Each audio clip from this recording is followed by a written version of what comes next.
Hey everyone, Sycra here, and in this composition lesson I'm going to be talking about foreground, midground, and background. So, here's an image I made, and I know what you're thinking. This is your best image ever! Maybe. But what it's lacking is what a lot of beginner's work lacks, which is it looks flat. Everything is pretty much on the same plane. We have a horizon here, which is, just everything is kind of sitting on this horizon.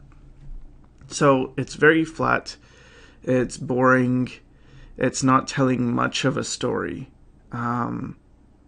Everything is just here.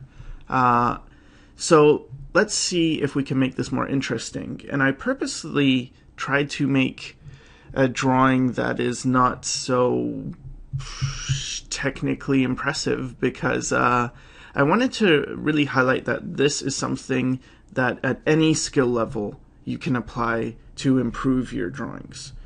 So let's begin. The first thing I'm going to do is I'm going to raise the horizon up. So just by doing this, putting the horizon higher, and I'm not completely satisfied with the placement because it's in the kind of in the middle of the page, so I might adjust that. But for now, just by doing that, I've created more space. It feels like, okay, this house is in front of the mountains and the sun and these people too. So there's overlapping, and that's very important because now you're getting a sense of depth. So now we have at least a background and a foreground. So to get a midground, all you have to do is, that same thing, separate it one step further. And just having as many layers as you can in your image usually is a good idea because it creates more depth. And by layers, I don't mean, like Photoshop layers. I mean areas of overlapping shapes, certain things overlapping other things. So for instance, I can take the sun and let's just put it behind this mountain. Again, now that's another overlapping element. Maybe like that. Maybe it's sunset. So we've got our sun back there. And what else can we do? So then we can separate things a bit further. We can get this guy and this house and make some kind of relationship with that. So right now he's a bit too big for his house. So let's just scale him to size. And that's a little bit more appropriate, although to open his door he has to, jump. Whoa! Then open his door and then he can go inside. And he has to jump up to see out of his window. Anyway, that's getting sidetracked. So, okay, so now he's in scale.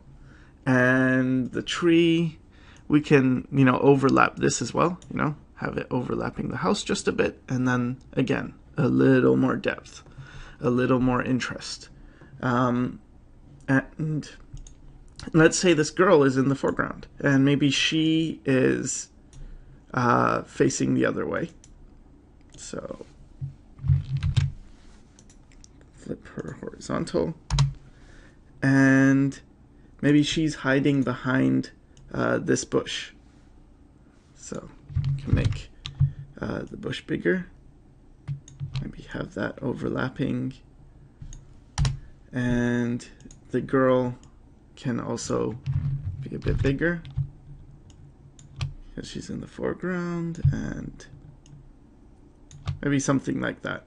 So now we have a story. We have this guy, and looks like he's coming home, and it's sunset, and this girl is looking behind this bush, and this guy's not very happy. Maybe he doesn't like his job. But anyway, just having this separated like this, it's got so much more of a story to it. Another thing that's an idea is to make sure you don't have to, but if you, for instance, bring your foreground a little bit out of focus, what that does is it gives the impression that, okay, you're focusing on the midground, and you could do the same thing to the background too. You could kind of put that out of focus. So the focus really is on what's happening here with this guy in this house, and so now this is telling that story, and it's a good idea to have your main area of interest in the midground. It just creates more variety, because then you have foreground that's not defined, and then midground that's defined, and then background that's not defined. So it goes, from undefined, defined to undefined. If you had the area of interest in the foreground, you can do that too, but then it would be defined and then undefined, undefined, right? So there's less change that's going on. But yeah, so try this in your own images to have a clear sense of things, in the foreground and the background, and overlapping shapes. Just going to lower that bush because it looked a bit weird, like it's floating. And the next lesson is going to be on leading the eye. So, hope this helped, and thanks for watching.